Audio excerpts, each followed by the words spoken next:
Hello, everyone. Welcome to the new channel. Our passion transforms a community that sees and shares all things new. My name is Juan Lu. And my name is Nicola, live streaming from Antitola City, And you're watching. the Tatted Short Stories on TNC.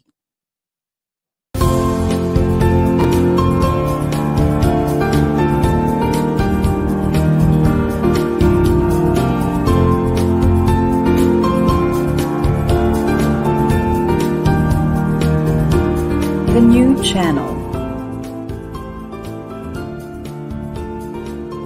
Hashtag TNC Now. The views, opinions, and insights expressed in the following shows are those of the host, producers, guests, and viewers.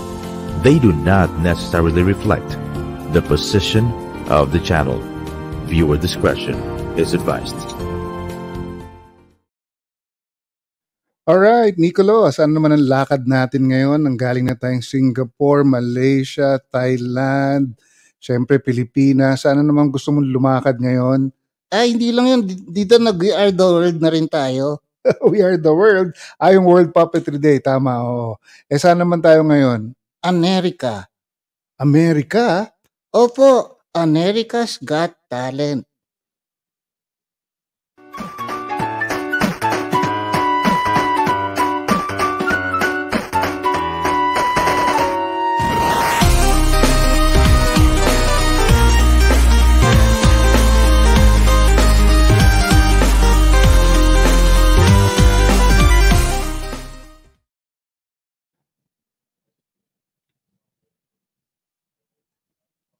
Alright, welcome back to the Puppet Short Stories on TNC. Kamusta ka, Nicolo? Okay na lang po ako, Tito Hanlu. At least talk to me in English. Aba, bakit English? Kasi America tayo ngayon eh. Amerika, porket Amerika ang punta natin English. Of course. Alam ko na allergic ka sa English. Oo, mangangati ako dyan pag Englishan. Anyway, tama naman po si Nicolo. Ang topic po natin ngayon ay ang aking kaibigan na si Shadow Ace. Shadow Ace? Oo, si Shadow Ace po ay sumali sa Asia's Got Talent. Asia's Got Talent? Kala ko da America's Got Talent.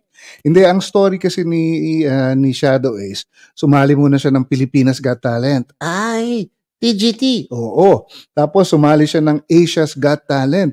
At sa Asia's Got Talent, ang galing na doon. Nag-ano siya doon, Golden Buzzer. Talaga to? Tapos hindi pa siya natuwa doon. Kulang pa yung Asia's Got Talent, Nicolo. Pumunta pa siya ng America's Got Talent and he did very well. Kaya ang puppetry community po ng Pilipinas ay very proud kay Shadow Ace sa kanyang participation sa America's Got Talent. Ito si Shadow Ace, Nicolo. Ay, oo.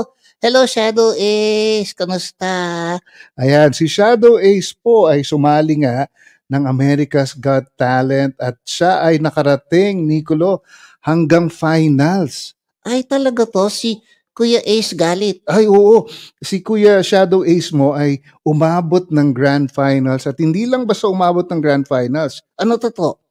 Isa siya sa top 10. Top 10? Top 10 performers nitong past season ng America's Got Talent. So, congratulations, Shadow Ace. Sa hindi po familiar, Ay, palagay ko lahat sila familiar. well, oo nga, palagay ko rin dahil sikat na sikat si Shadow Ace. Pero for those of you who are not familiar, just in case meron, pakitaan namin kayo ng ginawa niya sa America's Got Talent.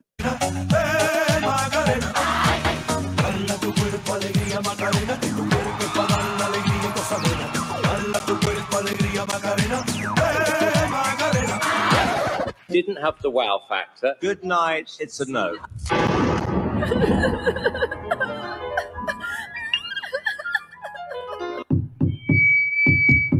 First I was afraid, I was petrified.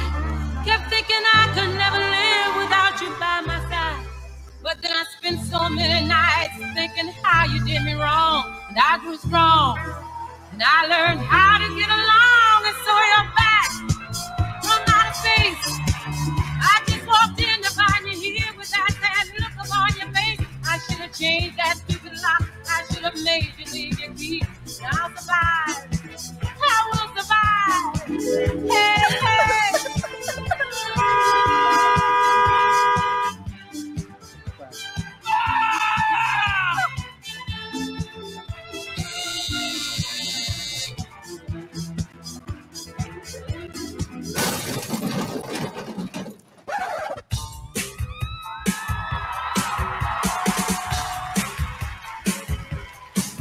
Can't touch this.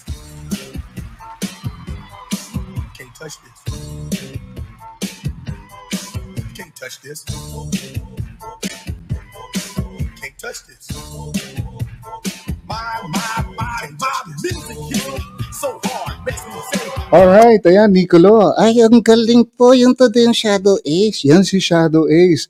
Isang pride ng Philippine puppetry. Alam mo kasi ang shadow puppetry, sikat na sikat yan sa larangan ng pagpapapet, hindi lang sa Pilipinas, kundi sa buong mundo. Sa Pilipinas, marami rin gumagawa niyan. Pero itong style ni Shadow Ace, Nicolo, kakaiba to. Kasi ang ginagamit niya yung kamay niya. Ay, opo, mahirap nga yan. Napakahirap niyan. At ito nga po mga kababayan, ang aming maiksing panayam kay Shadow Ace. Check this out. So, yun nga po, naimbitahan po ulit ako na mag-join sa America's Got Talent. Ito po yung parang pinaka-spin-off show nila na parang all-stars kung tawagin. Pero Fantasy League naman po ang tawag ngayon. At ito naman po ay lalaban kami by team. So, yung po mga judges ay pipili po ng kanilang 10 acts na may mentor. And sobrang laki ko po na napili po ako ni Howie Mandel bilang isa po sa kanyang team. So, naging maganda po ang journey ko kasi po ito po yung unang beses na nag-perform ako sa labas, na lahat ng performance ko sa labas ko po perform, and napakasaya po kasi nakaabot po ako ng grand finals at nakapasok po ako sa top 10 na pinakamagagaling sa AGP. Wow, congratulations Pero ang naman napansin ko, isang notable na ginawa mo sa puppetry style mo. Kumuha ka ng judges tapos kasama siya dun sa act. Nakakatuwa, ano? Saan mo nakuha itong idea na ito at saka paano mo na-develop? Well, medyo nakakatawa nga po yung story kung bakit ko na-discover yun. Kasi nung rehearsals po kasi, sa totoo lang, wala pa po kasi akong ipe-perform noon. Kaya sobrang stress na stress po ako doon kasi hindi ko alam yung gagawin ko, and sobrang nakakahiya po kasi kaya pinabalik. Kasi ibig sabihin natuwa sa'yo or nagalingan ng Amerika sa'yo. Kaya po kailangan mas level up yung performance nyo than the regular season.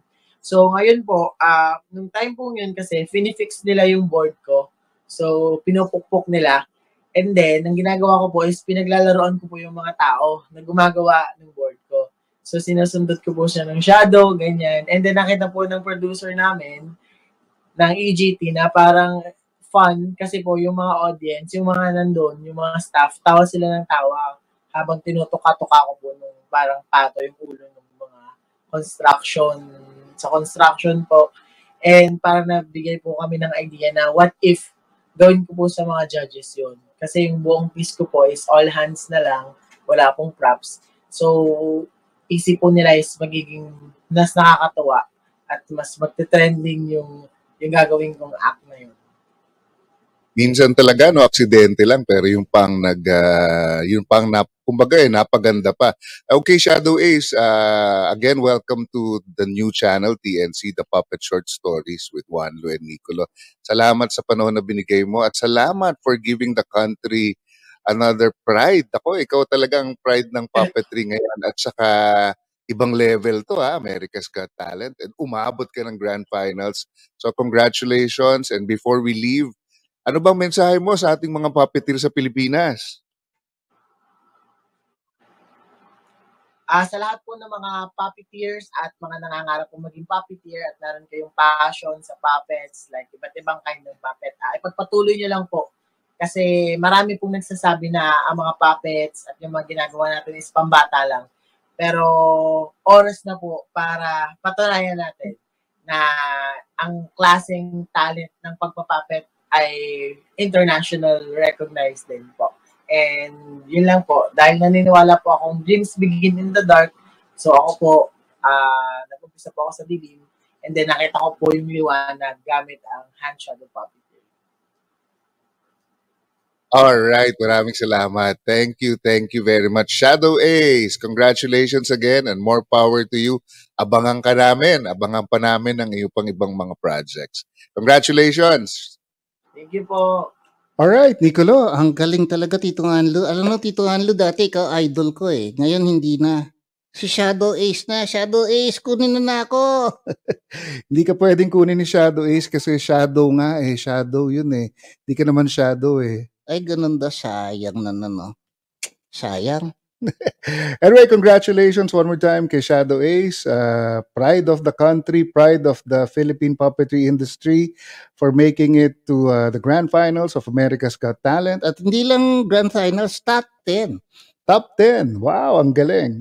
At yan po, bago kami magpaalam, ipapakita naman namin sa inyo yung sinasabi namin, o yung sinasabi niya na aksidente lang niyang nadiskubre habang nagkukumpuni yung mga staff ng AGT.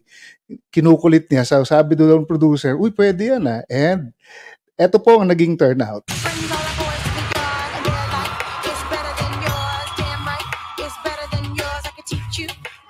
Kumuha siya ng judge, Nicolo, one of the judges.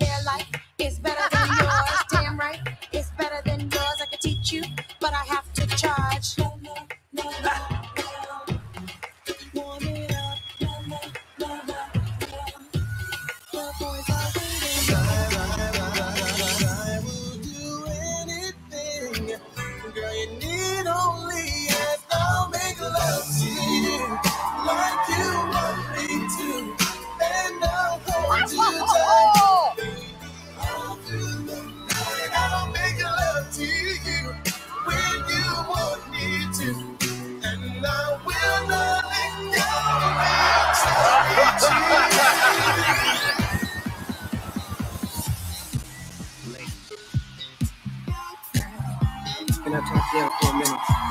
Yes. Ready, set, stand, never heavy.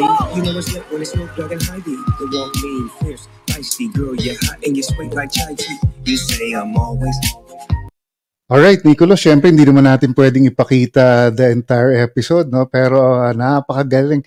Ang nakakatuwa dito, yung aksidente lang, no? Hindi naman plinano, pero dahil nag-iisip sila ng kakaiba, etong nangyari. Oo nga, ang galing nga Tito Anlo. Very, very cool.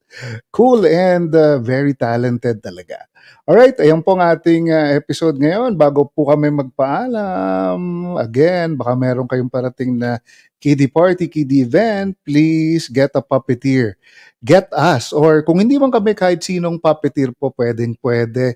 We promise to give you a special kind of entertainment through puppetry. Okay, again, ako po si Juan Lu. Ako to si Nicolo. We'll see you again next week here on the Tatet Short Stories. Goodbye. God bless you.